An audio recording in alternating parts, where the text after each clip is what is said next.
आज दुनिया के सारे मुसलमानों की नजरें सिर्फ एक इंसान पर टिकी हुई हैं, मेहदी।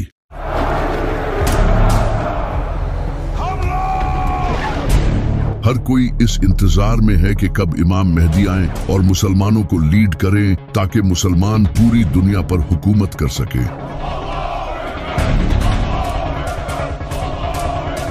लेकिन हर कोई ये जानना चाहता है कि इमाम मेहदी आएंगे कब। क्या इमाम मेहदी का ज़हूर सिर्फ मुसलमानों की किताबों में ही लिखा है या फिर दुनिया के डिफरेंट रिलीजन्स की किताबों में भी इमाम मेहदी के आने की प्रेडिक्शंस की गई हैं? और सबसे बढ़कर इमाम मेहदी आखिर किस तरह आज की इस दुनिया में आकर दुनिया की सुपर पावर्स का सामना करेंगे? तो चलिए जानते हैं।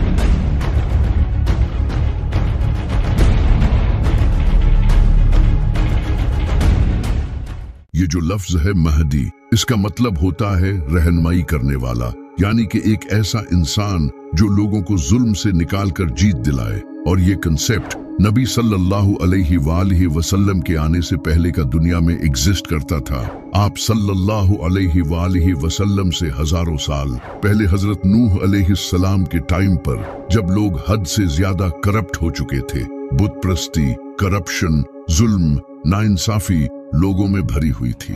लेकिन उस वक्त कुछ नेक लोग भी जिंदा थे। वो लोग अल्लाह से दुआ करते थे कि ऐ अल्लाह, तू किसी ऐसे इंसान को भेज जो कि इंसानियत को एक नया मोड़ दे। तो अल्लाह ने उनकी दुआ कबूल की और इनमें हजरत नूह अलैहिस्सलाम को भेजा। उन्होंने इन लोगों को 950 सालों तक वार्न किया, लेकिन इंसानियत बदतरीन हो चुकी थी। उन्होंने हजरत नूह अलैहिस्सलाम की बात नहीं मानी सिवाय कुछ नेक लोगों के। तो अल्लाह ने हजरत नूह अलैहिस्सलाम को एक कश्ती बनाने का हुक्म दिया। हजरत नूह अलैहिस्सलाम ने कश्ती तैयार की और हर स्पीसीज के जानवर को अपने साथ ले लिया, जिसके बाद एक बड़ा फ्लड आया जिसने इन लोगों को खत्म कर दिया। और इसके बाद हजरत नूह अलैहिस्सलाम ने अपने फॉलोअर्स के साथ एक नई शुरुआत की। हजरत नूह अलैहिस्सलाम के कई सदियों बाद फिर से इंसानियत बुत प्रस्ती में पड़ गई।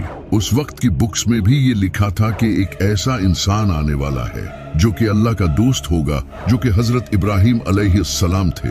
फिर हजरत इब्राहिम अलैहिस्सलाम ने बुत प्रस्ती को छोड़कर तौहीद बयान की और लोगों को हदायत दी।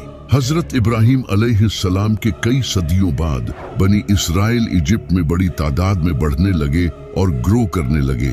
लेकिन उस वक्त इजिप्ट पर फिरौन की हुकूमत थी। फिरौन को बनी इसराइल से खतरा महसूस हुआ और इसने बनी इसराइल को अपना गुलाम बना लिया और इन पर बहुत जुल्म किया।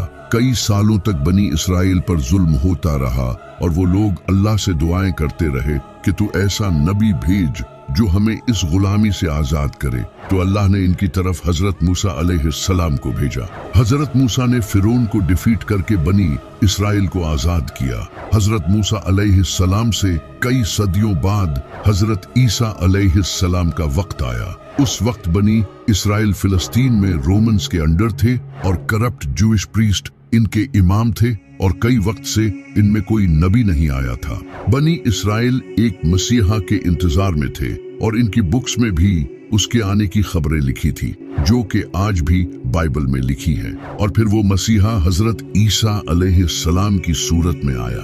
लेकिन फिर भी बनी इसराइल ने इनके खिलाफ साजिशें की। तो अल्लाह ने हजरत ईसा अलैहिस्सलाम को आसमानों पर उठा लिया। हजरत ईसा अलैहिस्सलाम के बाद जब अरब में बुराई आम हो चुकी थी, तो उस वक्त यहूदियों की बुक्स में एक अजीम नबी के आने की खबरें लिखी थी। और उस वक्त यहूदी भी उस नबी का इसी तरह इंतजार करते थे जिस तरह आज मुसलमान इमाम मेहदी का इंतजार करते हैं। यहाँ तक कि आज भी बाइबल में वो प्रेडिक्शंस लिखी है। इसके बाद फिर नबी सल्लल्लाहु अलैहि वसल्लम ने ऐलान नबूवत किया।